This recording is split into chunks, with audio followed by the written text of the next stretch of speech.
যে বাংলাদেশ আমরা গড়ে তোলার চেষ্টা করছি সেটাকে ধামাচাপা দিয়ে আরেক বাংলাদেশের কাহিনী তারা রচনা করে চলছে এবং সারাক্ষণ এটা নানা রূপরেখা তারা দিয়ে যাচ্ছে।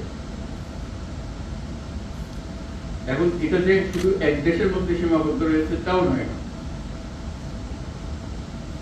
বিশেষ বিশেষ বড় বড় দেশের মধ্যে এটা ছড়িয়ে গেছে। যেহেতু আমাদের এই শাখা বিরাট অভ্যুত্থান যার পছন্দ হয়নি, যাদের পছন্দ হয়নি, তারা এটাকে মুছে দিতে চায়, আড়াল করতে চায়, এটাকে নতুন ভঙ্গিতে দুনিয়ার সামনে পেশ করতে চায়। আমাদের এখানে একটা ভয়ঙ্কর কাণ্ড হয়ে গিয়েছে, সেই ভয়ঙ্কর কাণ্ড থেকে আমাদেরকে রক্ষা করতে হবে, তারা রক্ষার জন্য এগিয়ে আসতেছে আমাদের। তো সেটা মিথ্যা প্রমাণ করা এবং বাস্তবকে সেখানে প্রতিষ্ঠিত করা, সেটার জন্য আমাদের সবাই একজোট হতে হবে। কারণ এখানে কোনো বিশেষ রাজনৈতিক মতবাদের বিষয় না, জাতি হিসেবে আমাদের অস্তিত্বের বিষয়। আমরা যে মুক্ত স্বাধীন বাংলাদেশ তৈরি করলাম এই অভ্যুত্থানের মাধ্যমে, সেটাকে তারা মুছে দিতে চায়, তার আগেরটাতে ফিরে যেতে চায়। এটা মুখে বলছেন আগেরটা, কিন্তু ভঙ্গি হলো আগেরটা ভালো ছিল। এবার আগেরটা কিভাবে তারা নিয়ে আসবে সেই নানা দিক থেকে তাদের চলছে। তারা একটা কাল্পনিক বাংলাদেশ তৈরি করে রাখছে দুনিয়ার সামনে।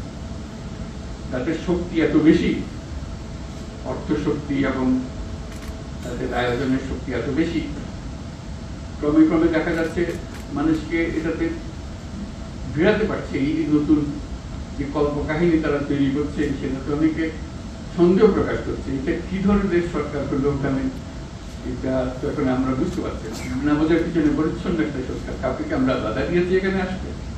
আমরা তো বারে বার বলছি যে আপনারা আসেন, দেখেন, দেখে যান। এখানে কোনো বাধা নেই, না দেখার বাধা আছে, না দেখার বাধা আছে, না বলার বাধা আছে। সেটার জন্য কিনা মুক্তি স্বাধীন বাংলাদেশ হবে, কিন্তু না, তারা ওখান থেকে এই কল্প কাহিনী বানিয়ে যাচ্ছে।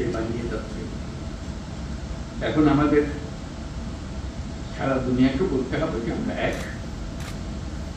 আমরা যেটা পেয়েছি আমরা একযোগে পেয়েছি, কোনো মতভেদের মাধ্যমে পাইনি, কাউকে ধাক্কাধাক্কি করে পাইনি। যারা আমাদের বুকের উপর চেপেছিল তাদেরকে আমরা বের করে দিয়েছি। এইটুকুই আমরা নিজেরাই উন্মুক্ত হয়েছি। সেই জিনিসটা সবার সামনে তুলে ধরা, কিভাবে তুলব সে ব্যাপারে পরামর্শ সবাই মিলে একটা জন্য আমরা প্রয়াসটা করতে পারি। কারণ আমাদের এই নতুন বাংলাদেশের যাত্রা পথে এটা একটা মস্ত বড় বিষয়।